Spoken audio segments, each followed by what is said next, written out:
आप देख रहे हैं हल्ला बोल टीवी। मैं हूं प्रियंका। आरजेडी के विधायकों को रामकृपाल यादव नहीं तोड़ पाए, तो क्या अब मृत्युंजय तिवारी तोड़ पाएंगे? क्यों हो रही है ऐसी चर्चा? आइए जानते हैं हल्ला बोल टीवी के संपादक दीपक शर्मा से। देखिए, आरजेडी में टूट का अलार्म बज रहा है। तेजस्वी यादव की पार्टी में बड़े बगावत का दावा कर रही है भारतीय जनता पार्टी, और कहा जा रहा है कि पहले इस काम में रामकृपाल यादव को लगाया गया था। रामकृपाल यादव को क्यों लगाया गया था? क्योंकि रामकृपाल यादव कहाँ से आए हैं? आरजेडी से ही आए हैं जी। और कहा जा रहा है कि अब इस काम में आरजेडी से हाल ही में आए भारतीय जनता पार्टी में कौन आया है? आरजेडी से हाल ही में मृत्युंजय तिवारी। तो कहा जा रहा है कि मृत्युंजय तिवारी को अब इस काम में लगाया गया है, और मृत्युंजय तिवारी ने बड़ा दावा कर दिया है। मृत्युंजय तिवारी ने दावा किया है कि आरजेडी के विधायक टूट सकते हैं, और आरजेडी के विधायकों में बड़ी टूट होने जा रही है। अब मृत्युंजय तिवारी आरजेडी में इतने लंबे समय तक रहे हैं, लालू प्रसाद यादव के भी करीबी रहे हैं, तेजस्वी यादव के भी एक समय करीबी रहे हैं। तो क्या मृत्युंजय तिवारी अब आरजेडी के विधायकों को तोड़ने के मिशन में लगे हुए हैं? और उन्होंने क्या दावा किया है हम आपको बताते हैं। मृत्युंजय तिवारी ने दावा किया है कि आरजेडी पूरी तरह खत्म होने के कगार पर खड़ी है। मृत्युंजय तिवारी का दावा है कि लालू प्रसाद यादव की पार्टी के जो विधायक हैं उनमें भारी असंतोष है, और पार्टी के 15 से 16 विधायक कभी भी पाला बदल सकते हैं।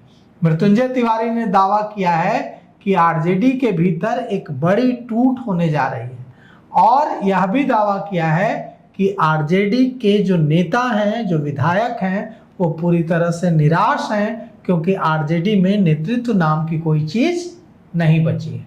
अब सवाल उठता है कि 25 ही विधायक हैं आरजेडी के, और 15 से 16 अगर कभी भी पाला बदल लेंगे तो फिर आरजेडी का क्या होगा?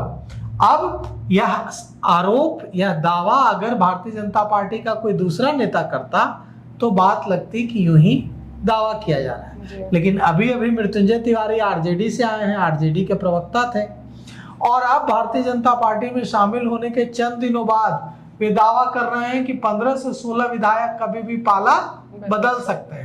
और यह भी कहा है कि आरजेडी विधायक संपर्क में है। अब दिसंबर 2025 में बीजेपी के नेता रामकृपाल यादव ने ऐसा ही दावा किया था। रामकृपाल यादव ने कहा था कि आरजेडी के विधायक बड़ी संख्या में उनके संपर्क में हैं। अब रामकृपाल यादव के बाद जब मृत्युंजय तिवारी आरजेडी छोड़कर भारतीय जनता पार्टी में आए हैं तो वैसा ही दावा कर दिया है।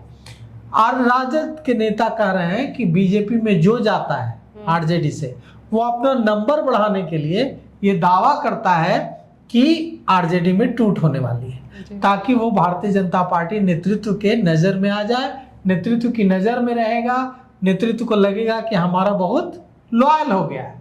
और यही वजह है कि मृत्युंजय तिवारी बीजेपी में जाने के बाद इतने तीखे हमले कर रहे हैं। मृत्युंजय तिवारी ने कहा है कि कार्यकर्ता घुटन महसूस कर रहे हैं, पार्टी में नेतृत्व नहीं है, विधायक कोई भी आरजेडी में नहीं रहना चाहता। और मृत्युंजय तिवारी ने सवाल किया है कि आरजेडी में जो माहौल है उसमें कोई भी विधायक या कोई भी नेता आरजेडी में क्यों रहना चाहेगा। मृत्युंजय तिवारी ने तेजस्वी यादव पर सबसे तीखा हमला किया है। कहा है कि जो भी लोग काम करना चाहते हैं उनके लिए आरजेडी में कोई जगह नहीं है। अब यहाँ बड़ा सवाल है, अगर मृत्युंजय तिवारी पर जैसा आरोप आरजेडी के नेता लगा रहे हैं कि वो नए नए भारतीय जनता पार्टी में गए हैं, तो इसलिए भारतीय जनता पार्टी नेतृत्व को खुश करने के लिए ऐसी बातें कह रहा है। अगर इसमें सच्चाई है तो फिर राष्ट्रीय जनता दल को चिंता करने की कोई जरूरत नहीं है। लेकिन अगर इसमें सच्चाई नहीं है, मृत्युंजय तिवारी सचमुच, रामकृपाल यादव सचमुच, भारतीय जनता पार्टी कोशिश ये कर रही है कि आरजेडी के विधायकों को तोड़ा जाए, तो फिर आरजेडी के लिए अलार्म बज रहा है, और आरजेडी को इसे इग्नोर नहीं करना चाहिए। जी, तो इन सब को लेकर के आपका क्या सोचना है, हमें कमेंट करके जरूर बताएं। इस पेशकश में इतना ही। आगे की खबरों के लिए देखते रहिए हल्ला बोल टीवी। धन्यवाद।